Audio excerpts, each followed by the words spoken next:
You've been told that confidence comes from success, achievements, approval, finally becoming enough. But the truth is, confidence begins the moment you stop waiting for permission. Dangerous confidence isn't loud, it's a quiet certainty. It's the inner stillness that reassures, I know who I am, and I don't need your agreement. Many people never reach this state. They hide behind masks, chase after validation, and rehearse charm, all while dreading being truly seen.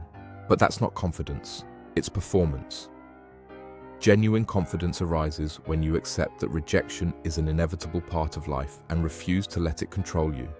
It develops when you stop worrying about being liked and start focusing on earning respect, when you understand that your worth isn't diminished by someone else's failure to comprehend it.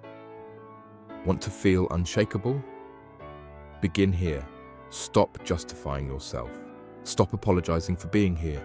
Hold eye contact without flinching. Speak more slowly. Pause before you respond.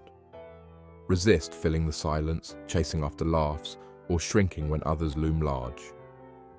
Most think confidence is built from the outside. True confidence is radical self-loyalty. It's entering a room without needing to prove anything, because your presence alone is proof enough. It's acknowledging your flaws and affirming, yes, I see you, and I still choose me. That kind of energy captivates others, makes them curious, uneasy, drawn in. They can't quite figure it out, but they feel it. You're not desperate to be chosen because you've already chosen yourself. Most people walk through life with a mask on. It's not their face they're hiding. It's their fear. The fear of being found out, of being seen without the armor, of someone realizing they're not as perfect, polished, or put together as they pretend to be. That fear is what kills confidence. Because as long as you're trying to manage how others see you, you're enslaved by their perception. And here's the paradox. The more effort you put into appearing confident, the less confident you actually feel. Dangerous confidence is born when you stop managing impressions and start owning your truth, even the messy parts, even the ones that scare you. People think the most powerful thing you can do is project strength. But the real power is being unshakably honest about who you are and still holding your head high. You want to be dangerously confident. Don't fake it, integrate it. Look at your insecurities head on. Ask yourself, whose approval am I still chasing? What part of myself am I trying to hide? Then bring that part into the light. When you no longer fear being exposed, no one can hold power over you. Most people are liked because they conform. The confident are respected because they don't. Your energy shifts the moment you decide. I'd rather be disliked for my truth than loved for a lie. Say that to yourself every morning. Say it when your voice shakes. Say it when you're tempted to water yourself down. Because when the fear of not being accepted fades, something bold rises in its place. Self-respect, the root of all unshakable confidence. Confidence doesn't start with being liked. It doesn't begin with compliments or applause or validation. It begins the moment you decide, I trust myself, even if no one else does. Because at the end of the day, people will doubt you. They'll question your choices. They'll try to talk you out of your dreams because they couldn't live out their own. And if your confidence is based on their approval, you'll crumble. Self-trust is what makes you unshakable. It's what makes you dangerous. It's when your back is against the wall and you still know. You'll find a way. You'll figure it out. You'll survive and rise again. People confuse confidence with arrogance. But confidence, real confidence, is quiet. It doesn't need to dominate a room or raise its voice. It just is. It's the knowing that even if everything falls apart, you won't. Because you've been there before, and you didn't break. You adapted. You want to be dangerously confident? Start honoring the promises you make to yourself. Wake up when you said you would. Follow through when it's hard. Speak up when it scares you. Choose your own voice over the noise. Each time you do that, even in small ways, you reinforce the belief. I've got me. And that belief, it builds a foundation no one else can shake. You don't need to shout it. You don't need to prove it. You just live it, and the world feels it, even before you speak. You don't need to be liked. You need to be respected. And sometimes those are two very different things. Because the person who is always trying to be liked, the one who agrees with everyone, avoids conflict, stays quiet to keep the peace, that person loses themselves. They trade authenticity for approval. They become forgettable. You want to be confident? Stop begging for permission to exist. Stop editing yourself down to the version that makes everyone else comfortable. Because you weren't made to blend in, you were made to be known. Here's the truth: not everyone will like you. Even when you're kind, even when you're humble, even when you're honest, someone will always find a reason to misunderstand you. So stop performing for people who are committed to misinterpreting your light. Confidence is the willingness to disappoint others in order to not disappoint yourself. It's looking someone in the eye and saying, "I'm not here to please you.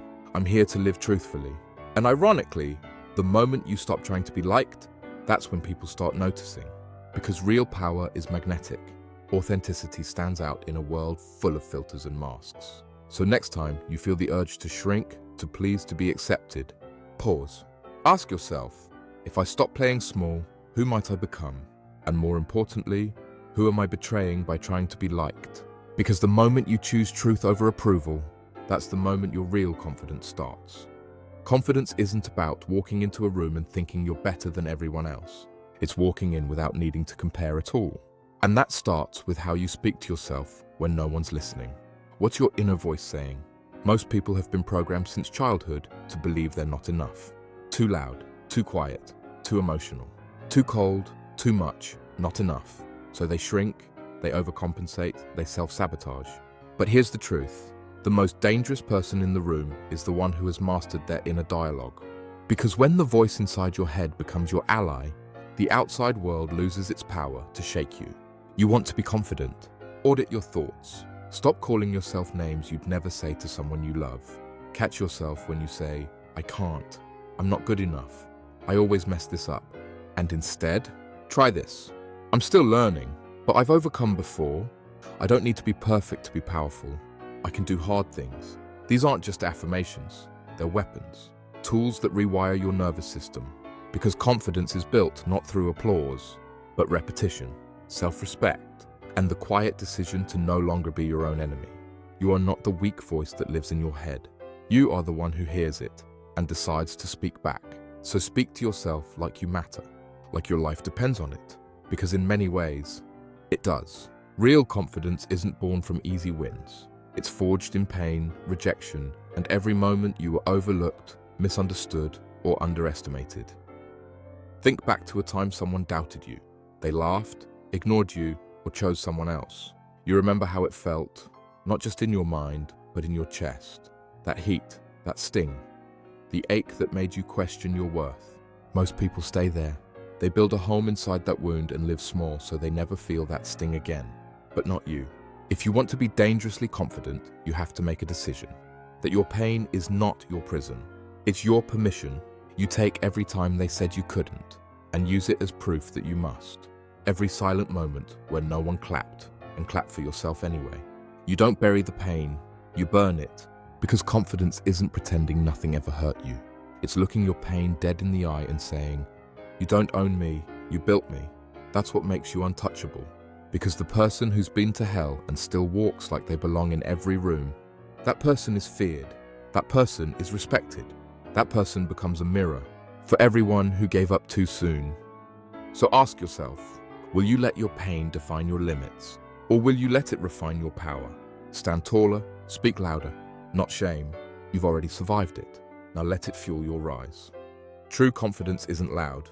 It doesn't need to be. It enters the room before you say a single word. Watch how the most powerful people carry themselves. Their posture speaks, their silence speaks. Even their stillness demands attention. You don't need to be the most attractive, the most successful, or the most talkative to own a space. You just need to own yourself completely. Walk into every room like you were meant to be there. Not because of arrogance, but because you understand this. Nobody else is you. Nobody else carries your story, your pain, your fight, or your vision. And that makes you irreplaceable. Hold eye contact a second longer than expected. Not to intimidate, but to show you're not afraid to be seen. Speak slower. Confident people don't rush to fill silences. They let others lean in. Stop apologizing for your presence. You don't have to shrink to make others feel comfortable. Every movement, every glance, every breath, it all communicates one thing. I know who I am, and I don't need your permission to be here. And if that unsettles people, let it. That's the cost of power. Some people will feel exposed in your light. But confidence isn't about making everyone like you. It's about standing so fully in who you are that their approval becomes irrelevant. So the next time you walk into a room, don't ask for space. Take it. Here's the uncomfortable truth. Most people live their entire lives waiting for the right moment, waiting for someone to believe in them, waiting for permission to be great. But confidence, real, unshakable confidence, is born the moment you stop waiting. You don't need someone to pick you. You don't need a sign from the universe. And you sure as hell don't need someone to tell you you're enough. You already are.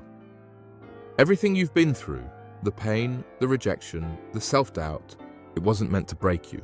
It was meant to prepare you. Confidence isn't something you find. It's something you decide. You decide to back yourself even when no one else does. You decide to speak even when your voice shakes. You decide to walk forward even if your legs tremble. And when you do, you'll become dangerously confident, because nothing outside of you can shake what you've built inside. People will notice. They'll wonder what changed. But the truth is, it's not that you became someone new. It's that you stopped pretending you were anything less than who you really are. Now, if you felt something shift during this video, even slightly, that means the fire's already in you. Don't let it die. Subscribe to Wisdom Seeker right now, because we don't chase confidence here. We build it, one truth at a time, one breakthrough at a time. And you're just getting started.